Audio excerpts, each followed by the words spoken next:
ए वर्षा केबे जे छाड़िब 7-8 दिन हेलाणी वर्षा लगी रही।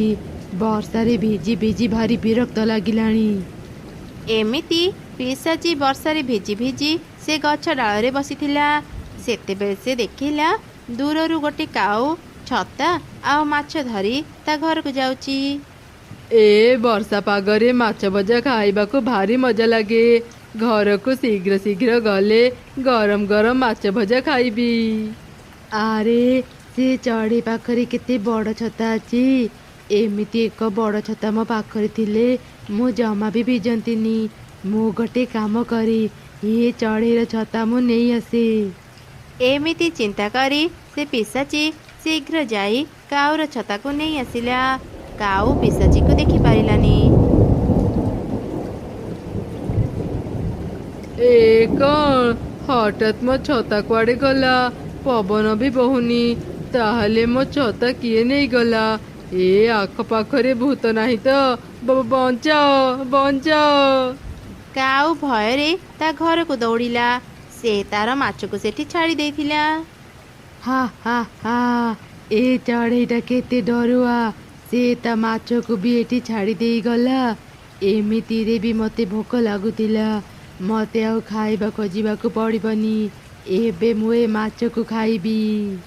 एमिति पिशाची गछ डाल को जाई छता तले बसी मजा करी माछ खाइला। छता पाई पिशाची जमा भी भिजिलानी। से अनेक खुशी थिला हेले तार खुशी बेसी दिन रहिलानी। थरे एक पवन वर्षारे पिशाचीर बड़ छता उड़ी जाई एक कंटा बाड़रे पड़िला। जा फଳରେ से छता छिड़ीगला। ए वर्षारू रक्षा पाइबा पाई केते समय परे मो गोटे छता पाइथिली। हेले आजी सेईटा भी चलीगला। एबे पुणी मते वर्षारे भिजिबाकू पड़िब।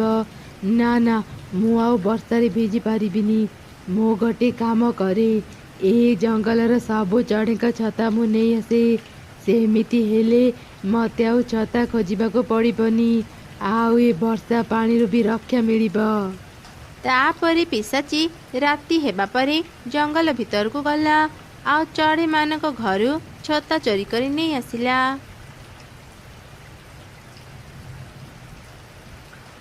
मामा देख न सकाळू तो वर्षा आरंभ हेगला। मु एबे स्कूल केमिति जीबी मा? आज दिनटा स्कूल छुट्टी कर दिया ना।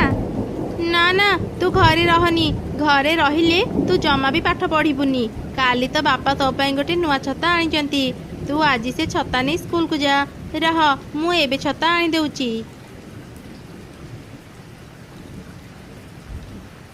एक एठी तो छता नहीं हेले काली तो मु एई जगह छता रखिथिली। एमिति प्रतिदिन चढ़ई माने घरे छता न पाई चिंतारे पड़ीगले। से माने बाहर को जाई पारु नथिले। वर्षा दिन हेबारु प्रत्येक दिन वर्षा लगी रहुथिला। सेपटे किंतु पिशाची एते सारा छता पाई खूब खुशी थिला। जा हो एबे वर्षा पाई मोर आउ चिंता नहीं। मो पाखरे एबे अनेक छता। हेले आणु आणु तो मु अनेक सारा छता नहीं आसिली। ए छता सबू एमिति पड़ी रहिले नष्ट होइजिब। मो गोटे काम करी ए सबू छता देई गोटे छता घर बनाए। जेते वर्षा हेले भी मु से छता घरे आराम रे रही पारिबी। एमिति चिंता करी पिशाची सबू छता नहीं गछ डालरी एक बड़ छता घर तैयारी कला। आउ से घरे रहिला। एमिति केमिति संभव? एका थर के समस्त छता चोरी हो गला अथच केही भी से छता चोर को देखि पाइलेनी। एबे आमे से छता चोर को केमिति धरिबा? अरे काऊ तू एमिति धईसई हेई दौड़ुचु काहेकि? मुखिया क्या मु आज सहररू फेरुथिली। मु सेई रास्ता रे घर को आसुथिली जो रास्ता रे दिने मोर गोटे छता चोरी हेइतिला। सेतेबेले मु देखिली से जागारे जो बड़ बरगछ अछि से बरगछ डालरे एक छता घर थिला। से छता घरे मो छता को देखी ताकू आनिबा पाई मो पाखकू जाउथिली। हेले सेतेबेले देखिली से घरे गोटे भयंकर पिशाची शोइची। कौन हेला काऊ भाई पिशाची?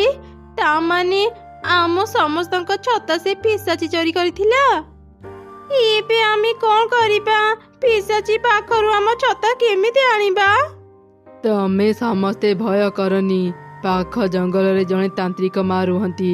ମୁଁ ଏବେ ହିଁ ଯାଉଛି, ତାନ୍ତ୍ରିକ ମାଙ୍କୁ ସାଙ୍ଗରେ ନେଇ ଆସିବି। ମୁଖିଆ ଚିଲ ଶୀଘ୍ର ପାଖ ଜଙ୍ଗଲକୁ ଗଲା ଆଉ ତାନ୍ତ୍ରିକ ଚଢ଼େଇକୁ ସବୁ କଥା କହି ତାକୁ ନିଜ ସାଙ୍ଗରେ ନେଇ ଆସିଲା। ତମେ ମାନେ ଚିନ୍ତା କରନି, ମୁଁ ଆସିଯାଇଛି। ସେ ପିଶାଚିକୁ ବନ୍ଦୀ କରି ମୁଁ ମୋ ସାଙ୍ଗରେ ନେଇଯିବି। ସବୁ ଚଢ଼େଇ ସେ ତାନ୍ତ୍ରିକ ସହ ମିଶି ପିଶାଚି ପାଖକୁ ଗଲେ। ତାନ୍ତ୍ରିକ ଚଢ଼େଇ ତା ଶକ୍ତିରେ ପିଶାଚିକୁ ବନ୍ଦୀ କଲା। ଦୁଷ୍ଟ ପିଶାଚି, ତୁ ସମସ୍ତଙ୍କୁ ଅନେକ କଷ୍ଟ ଦେଇଛୁ, ହେଲେ ଏବେ ଆଉ ନୁହଁ। ଏବେ ତୁ ମୋ ପାଖରେ ବନ୍ଦୀ। ପିଶାଚି, ମୁଁ କେତେ କଷ୍ଟରେ ବର୍ଷା ଦିନ ପାଇଁ ଗୋଟେ ଛତା କିଣିଥିଲି। ତୁ ମୋ ଛତା ଚୋରି କରି ନେଲା ପରେ ମୋ ପାଖରେ ଆଉ ଟଙ୍କା ନଥିଲା ଛତା କିଣିବା ପାଇଁ। ମୁଁ ବର୍ଷାରେ ଭିଜି ଭିଜି ବାହାରକୁ ଯାଉଥିଲି, ଯାହା ଫଳରେ ମୋ ଦେହ ଖରାପ ହେଇଗଲା। ହଁ, ଆମ ସମସ୍ତଙ୍କ ଅବସ୍ଥା ବି ଠିକ୍ ସେମିତି। ଛତା ବିନା ଆମେ ଅନେକ କଷ୍ଟରେ ବାହାରକୁ ଯିବା ଆସିବା କରୁଥିଲୁ। ତାନ୍ତ୍ରିକ ମା, ଏ ପିଶାଚିକୁ ଶାସ୍ତି ଦିଅ। ନା ନା, ମତେ ବନ୍ଦୀ କରନି। ମୋ କଥା ଆଗ ଶୁଣ। ମୋ ପାଖରେ ତମମାନଙ୍କ ପରି ଘର ନାହିଁ ରହିବାକୁ। ବର୍ଷାରେ ମୁଁ ସବୁଦିନ ଭିଜୁଥିଲି। କାଉର ଛତା ନେଲା ପରେ ମୁଁ ଆଉ ବର୍ଷାରେ ଭିଜିଲିନି। ମତେ ଭାରି ଭଲ ଲାଗିଲା। ସେଥିପାଇଁ ମୁଁ ସମସ୍ତଙ୍କ ଛତା ଚୋରି କରି ଆଣି ଏକ ଘର ତିଆରି କରି ରହିଲି। ତମେ ସମସ୍ତେ ମତେ କ୍ଷମା କରିଦିଅ। ମୁଁ ଅନେକ ଦିନରୁ ଏଠି ରହିଛି। ଛତା ଚୋରି କରିବା ଛଡ଼ା ଆଜି ଯାଏଁ ମୁଁ କାହାକୁ କିଛି କଷ୍ଟ ଦେଇନି। ଏ ପିଶାଚି ସତ କହୁଛି। ସେ ଆମ ଛତା ଚୋରି କରିବା ଛଡ଼ା ଆଉ କିଛି କ୍ଷତି କରିନି। ବର୍ଷା ପାଇଁ ଯେମିତି ଆମେ ବି କଷ୍ଟରେ ଥିଲେ, ପିଶାଚି ବି କଷ୍ଟ ପାଉଥିଲା। ଆମେ ତାକୁ କ୍ଷମା କରି ଗୋଟେ ସୁଯୋଗ ଦେବା। ପିଶାଚି, ଆମେ ସମସ୍ତେ ମିଶି ତୋ ପାଇଁ ଗୋଟେ ବାଉଁଶ ଘର ତିଆରି କରିଦେବୁ। ତୁ ଆଉ ବର୍ଷାରେ ଭିଜିବୁନି। ହେଲେ ତା ପରଠୁ ତୁ ଆଉ କୌଣସି ଚଢ଼େଇର କ୍ଷତି କରିବୁନି। ମୁଁ ସତ କହୁଛି, ମୁଁ ଆଉ କାହାର ବି କ୍ଷତି କରିବିନି। ମତେ ବିଶ୍ୱାସ କର। ଦୟାକରି ମତେ ବନ୍ଦୀ କରନି। ମୁଁ ଆଉ କେବେ କାହା ସାମ୍ନାକୁ ବି ଯିବିନି। ଆଚ୍ଛା, ତେବେ ଠିକ୍ ଅଛି। ଏବେ ହିଁ କିଛି ଚଢ଼େଇ ଯାଅ ଆଉ ଭଲ ବାଉଁଶ ନେଇ ଆସ। ଆମେ ଶୀଘ୍ର ଏକ ଘର ତିଆରି କରିବା। ମୁଖିଆ ଚିଲ କଥାରେ ସବୁ ଚଢ଼େଇ ରାଜି ହେଲେ। ତାପରେ ସମସ୍ତେ ବାଉଁଶ ଆଣି ପିଶାଚି ପାଇଁ ଏକ ବାଉଁଶ ଘର ତିଆରି କରିଦେଲେ। ତାନ୍ତ୍ରିକ ଚଢ଼େଇ ସେଠାରୁ ଚାଲିଗଲା। ଘର ତିଆରି ସରିବା ପରେ ସବୁ ଚଢ଼େଇ ନିଜ ନିଜ ଛତା ଧରି ଘରକୁ ଫେରିଗଲେ। ପରଦିନ ସକାଳେ ସବୁ ଚଢ଼େଇ ଉଠି ଦେଖିଲେ ତାଙ୍କ ଘର ସବୁ ଫୁଲରେ ସଜାଯାଇଛି। ଆରେ, ଆମର ସବୁ ଘରକୁ ଫୁଲରେ ଏମିତି କିଏ ସଜେଇଛି? ଘର ସବୁ ବହୁତ ସୁନ୍ଦର ଦେଖାଯାଉଛି। ଆରେ ମିଟୁ ଭଉଣୀ, ଏବେ ବି କ'ଣ ବୁଝିପାରିଲନି? ଏସବୁ ପିଶାଚିର କାମ। ସେ ଆମ ଘରକୁ ଫୁଲରେ ସଜେଇ ଆମକୁ ଧନ୍ୟବାଦ ଜଣେଇଛି।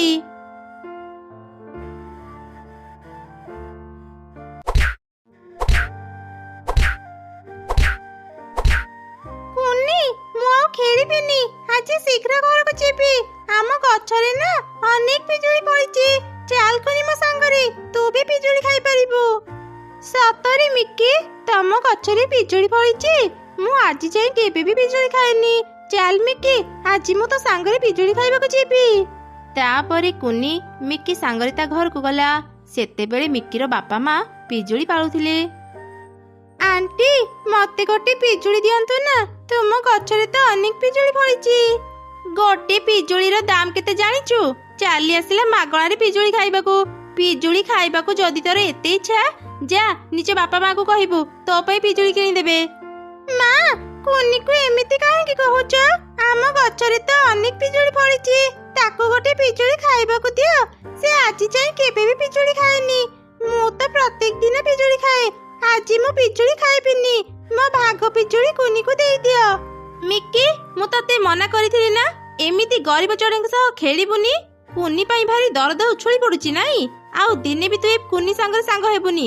ଆଉ କୁନି, ତୁ ପିଜୁଳି ଖାଇବାକୁ ଯଦି ଏତେ ଇଚ୍ଛା, ଯା ତୋ ମା ପାଖରୁ ଆଗ ଟଙ୍କା ଆଣିବୁ। ଟଙ୍କା ଦେଲେ ଯାଇ ମୁଁ ତତେ ପିଜୁଳି ଦେବି। ଏମିତି ଶୁଣି ମନ ଦୁଃଖରେ କୁନି ନିଜ ଘରକୁ ଫେରି ଆସିଲା। ମା ମା ଜାଣିଛ ମୁଁ ଆଜି ମିକି ଘରକୁ ଯାଇଥିଲି। ମିକି ଘର ଗଛରେ ନା ଅନେକ ପିଜୁଳି ଫଳିଛି। ମୁଁ ଆଣ୍ଟିଙ୍କୁ ଗୋଟେ ପିଜୁଳି ଖାଇବାକୁ ମାଗୁଥିଲି, ହେଲେ ସେ ମତେ ପିଜୁଳି ଦେଲେନି। ତୁ କାହିଁକି ସେଠାକୁ ଯାଉଥିଲୁ ରେ ମା? ତୁ ତ ଜାଣୁ ଆମେ କେତେ ଗରିବ। ସେ ଧନୀ ଚଢ଼େଇ ମାନେ ଆମକୁ ଘୃଣା କରନ୍ତି। ତୁ ମନ ଦୁଃଖ କରନି ରେ ମା। ଏବେ ସିନା ଆମ ପାଖରେ ଟଙ୍କା ନାହିଁ, ମୁଁ ଖୁବ୍ ଶୀଘ୍ର ଟଙ୍କା ଜମା କରି ତୋ ପାଇଁ ପିଜୁଳି କିଣିଦେବି। ମା ମୋର ଭୁଲ ହେଇଗଲା। ମୁଁ ଆଉ କେବେ ବି ପିଜୁଳି ଖାଇବାକୁ ଜିଦ୍ କରିବିନି କି ମିକି ଘରକୁ ବି ଯିବିନି।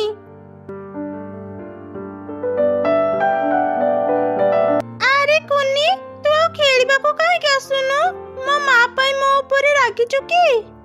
ନାଇଁ ମିକି, ମୁଁ ତୋ ଉପରେ ରାଗିନି। ମୁଁ ଯଦି ତୋ ସାଙ୍ଗରେ ଖେଳିବି ତୋ ମା ତତେ ପିଟିବେ। ସେଥିପାଇଁ ମୁଁ ତୋ ସହ ଖେଳିବାକୁ ଆସୁନଥିଲି। ଆଚ୍ଛା ମିକି, ତମର ତ ପିଜୁଳି ବଗିଚା ଅଛି, ତୋ ପାଖରେ ପିଜୁଳି ମଞ୍ଜି ବି ଥିବ ନା? ହଁ କୁନି, ଆମ ଘରେ ଅନେକ ପିଜୁଳି ମଞ୍ଜି ଅଛି। ତୁ ଏଠି କିଛି ସମୟ ଅପେକ୍ଷା କର, ମୁଁ ଏବେ ତତେ ପିଜୁଳି ମଞ୍ଜି ଆଣି ଦଉଛି। ଏମିତି କହି ମିକି ତା ଘରକୁ ଗଲା ଆଉ କୁନି ପାଇଁ କିଛି ପିଜୁଳି ମଞ୍ଜି ନେଇ ଆସିଲା। ମିକି ଆଉ କୁନି ଥିଲେ ବହୁତ ଭଲ ସାଙ୍ଗ। ମିକି ପାଖରୁ ପିଜୁଳି ମଞ୍ଜି ନେଇ କୁନି ତା ଘରକୁ ଗଲା।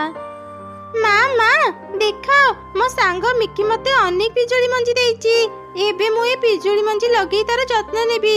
ଯେତେବେଳେ ପିଜୁଳି ଗଛ ବଡ଼ ହେବ ସେଥିରେ ଫଳ ଫଳିବ, ମୁଁ ଅନେକ ପିଜୁଳି ଖାଇପାରିବି।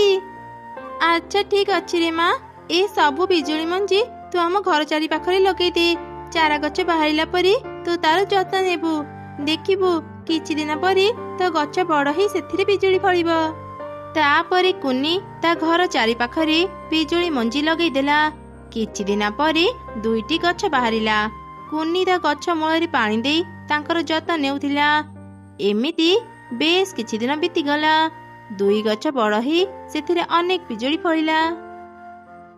ମା ମା ଦେଖ, ଆଜି ମୋ 2 ଗଛରେ କେତେ ପିଜୁଳି ଫଳିଛି। ଏବେ ମୁଁ ମନ ଭରି ପିଜୁଳି ଖାଇପାରିବି। କୁନି, ତୁ ଆମର ବହୁତ ଯତ୍ନ ନେଇଛୁ। ତୋ ପାଇଁ ଆମ ଗଛରେ ଅନେକ ଫଳ ଫଳିଛି। ଏ ସବୁ ପିଜୁଳି ଆଜିଠୁ ତୋର। ତୁ ମନ ଭରି ଏବେ ପିଜୁଳି ଖାଇପାରିବୁ। ଆଉ ହଁ କୁନି, ଏ 2 ଗଛର ପିଜୁଳି କେବେ ବି ସରିବନି। ମା ଦେଖ, ଆମ ପିଜୁଳି ଗଛ କଥା କହିପାରେ। ଆମ ପିଜୁଳି ଗଛ ଅନେକ ସୁନ୍ଦର ନା? ସେ ମୋ ସହ କଥା ହେଉଛି ଆଉ କହୁଛି ଯେତେ ତୋଳିଲେ ବି ଆମ ପିଜୁଳି କେବେ ସରିବନି। ଆରେ ସତରେ ତ ଆମ ପିଜୁଳି ଗଛ କଥା କହୁଛି। ଇଏ ବହୁତ ଭଲ କଥା। ଏଇ ଗଛର ପିଜୁଳି ଯଦି କେବେ ସରିବନି, ଆମେ କିଛି ପିଜୁଳି ନେଇ ବଜାରରେ ବିକ୍ରି କରିପାରିବା। ପିଜୁଳି ରାଣୀ, ଆମକୁ ଏତେ ଭଲ ଉପହାର ଦେଇଥିବାରୁ ତୁମକୁ ଅନେକ ଅନେକ ଧନ୍ୟବାଦ। ତାପରେ କୁନି କିଛି ପିଜୁଳି ତୋଳି ଖାଇଲା। ତାର ମା କିଛି ପିଜୁଳି ତୋଳି ବଜାରକୁ ବିକ୍ରି କରିବା ପାଇଁ ନେଲା। ପିଜୁଳି ନିଅନ୍ତୁ ପିଜୁଳି, ମିଠା ମିଠା ପାଚିଲା ପିଜୁଳି। ମା ଚଢ଼େଇକୁ ପିଜୁଳି ବିକ୍ରି କରୁଥିବାର କାଉ ଦେଖିଲା। ସେ ତ ଅନେକ ରାଗିଗଲା। ଆରେ ଏଇ ଗରିବ ଚଢ଼େଇ ପାଖରେ ପିଜୁଳି କିଣିବାକୁ ଟଙ୍କା ନଥିଲା, ତାହେଲେ ସେ ଏତେ ବଡ଼ ବଡ଼ ପାଚିଲା ପିଜୁଳି ପାଇଲା କୋଉଠୁ? ନିଶ୍ଚୟ ମୋ ପିଜୁଳି ଚୋରି କରିଥିବ। ମୁଁ ଶୀଘ୍ର ଘରକୁ ଯାଏ। ମିକି, ଏ ମିକି, ଶୀଘ୍ର ମୋ ପାଖକୁ ଆସେ। କଣ ହେଲା ମା? ମତେ କାହିଁକି ଡାକିଲ? ସତ ସତ କହ ମିକି, ତୁ କୁନିକୁ ଆମ ପିଜୁଳି ଦେଇଛୁ ନା? ଯଦି ମିଛ କହିବୁ ମୁଁ ତତେ ବହୁତ ପିଟିବି। ଭୟରେ ମିକି ତା ମାକୁ ସେ କୁନିକୁ ମଞ୍ଜି ଦେବା କଥା କହିଦେଲା। ସବୁ ଶୁଣି କାଉ ରାଗରେ ଚଢ଼େଇ ଘରକୁ ଗଲା। ଆଚ୍ଛା, ମୋଠୁ ମଞ୍ଜି ନେଇ ଏମାନେ ଏଠି ଗଛ ଲଗେଇଛନ୍ତି। ମୁଁ ଆଜି ଏମାନଙ୍କର ସବୁ ପିଜୁଳି ତୋଳି ନେଇଯିବି। କାଉ ଯେମିତି ପିଜୁଳି ତୋଳିବାକୁ ଗଲା, ହଠାତ୍ ସେ ପିଜୁଳି ଗଛଟି କଥା କହିଲା। ତାଙ୍କ ଶବ୍ଦ ଶୁଣି ମା ଚଢ଼େଇ ଆଉ କୁନି ବାହାରକୁ ଆସିଲେ। କାଉ, ତୁ ବହୁତ ଲୋଭୀ। ତୁ କୁନିର ପିଜୁଳି ଚୋରି କରିବାକୁ ଆସିଛୁ। ଦିନେ ତୁ କୁନିର ବହୁତ ଅପମାନ କରି ତାକୁ ତୁ ପିଜୁଳି ନ ଦେଇ ନିଜ ଘରୁ ବାହାର କରିଦେଇଥିଲୁ। ଆଉ ଆଜି ତୁ ତାର ପିଜୁଳି ଚୋରି କରିବାକୁ ଆସିଛୁ। ମୁଁ ତତେ ୟାର ଶାସ୍ତି ଦେବି। ଏମିତି କହି ପିଜୁଳି ଗଛ କାଉକୁ କରେଣ୍ଟ ସକ୍ ଦେଲା। କାଉ ଯନ୍ତ୍ରଣାରେ ଛଟପଟ ହେଲା। ଭାରି କଷ୍ଟ ହେଉଛି। ମୋର ଭୁଲ ହେଇଗଲା। ମୁଁ ଆଉ କେବେ ବି ଏଠାକୁ ଆସିବିନି। ଦୟାକରି ମତେ ମାରନି, ମତେ ଛାଡ଼ି ଦିଅ। ପିଜୁଳି ରାଣୀ, କାଉ ଆଣ୍ଟିଙ୍କୁ ମାରନି। ସେ ମୋ ମୋ ସାଙ୍ଗ ମିକିର ମା। ସେ ମରିଗଲେ ମୋ ସାଙ୍ଗ ମିକି ଅନେକ କଷ୍ଟ ପାଇବ। ଦୟାକରି ତାଙ୍କୁ ଛାଡ଼ି ଦିଅ। ଆଜି କେବଳ କୁନି ପାଇଁ ମୁଁ ତତେ ଛାଡ଼ିଦେଲି କାଉ। ଏବେ ଏଠୁ ଚାଲିଯା, ଆଉ ଦିନେ ଏଠାକୁ ଆସିବୁନି। ହଁ ହଁ, ମୁଁ ଆଉ ଦିନେ ବି କୁନିର କ୍ଷତି କରିବିନି, ମୁଁ ସତ କହୁଛି।